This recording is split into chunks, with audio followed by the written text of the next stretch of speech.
sometimes we get locked onto something that we get a pattern for using and we use it all the time. But I want to show you a slight alternative to my usual mortise system, and that is where we chop a mortise a certain way, and I've done this behind glass so you can see it, but today I want to show you a system that I use, and it's very fast and efficient. So I've got 3 chisels. The mortise is going to be a 1/2 inch chisel. The wide chisel is going to chop down the walls or pare down the walls, and the 3/8 chisel is going to remove the material that I chop. So I've got my 2 extremes and I've got my mortise laid out. 1 inch chisel up against my mortise guide. Now, if you've never seen my mortise guide, it's out there and you can see it in a variety of different places. This is the extreme of my mortise, so I'm putting my chisel 1 millimeter away from the line and I tap until it hits the line. So I'm going in quite heavily now. The bevel at the moment is traveling in the direction I'm traveling. So I can take quite big bites for the minute. So I'm going about 1/4 inch, 3/16 distance between each chop. I turn my chisel around and I'm chopping, and I'm going with the bevel again in the direction I'm traveling, which is the reverse of what I just did. I'm not trying to remove any material in particular, but now I'm going down quite deep. So I'm down about 1 inch. Now what I did is I took a Sharpie and I marked the depth of my chisel to the 1.5 inches. I'm going with the 3/8 chisel now. I'm not paring the bottom, I'm just teasing out the fibers because it's much easier with a narrower chisel like this. And then I just lift out most of those fibers. So now I'm going down in the mortise. I can see my line is 3/8 of an inch from the depth. I'm not trying to get to the depth, but each chop will take me down further. And there I am, right on my depth. So watch what happens. Every one of these now, I'm going to turn my chisel around, bevel up now, and I'm going in at an angle. And I know that that is down 1.5 inches. And I'm taking a 3/16 bite with each one of these chops. Now I've gone this far, I'm going to remove some of that waste, and I just simply run the chisel bevel down into those segments that I just chopped, and it lifts out really so very easily. So I'm applying almost no pressure.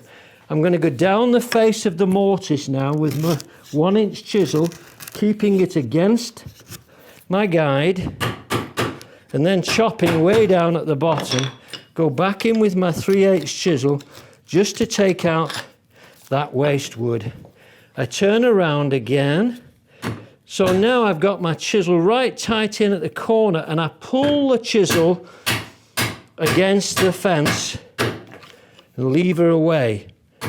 This time I'm going less. I'm taking about 1/8 of an inch, following that rake parallel all the way down, lining my chisel up with the mortise guide, and there is no substitute for that guide. It's the very best thing I've ever invented for chopping mortise, and anybody you see using this system, they got it from me, no matter who it is. So there you go.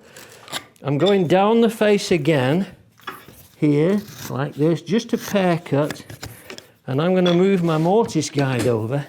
And if you could see the wall of this mortise, you'd be amazed at how smooth and level it is.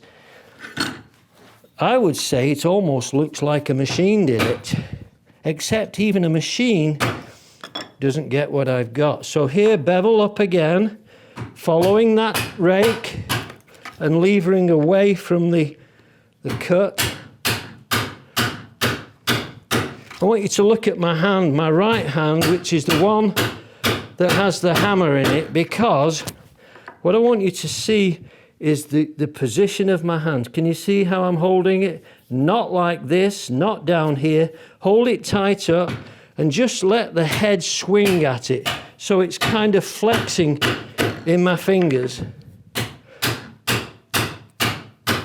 So I'm definitely not trying to lever out the waste, just loosen my chisel round way down at the cutting edge, because that's a wedge, and that wedge tends to get caught in the tightness down at the bottom. So now I'm coming up, I'm encroaching, I'm right on that line now, dead on.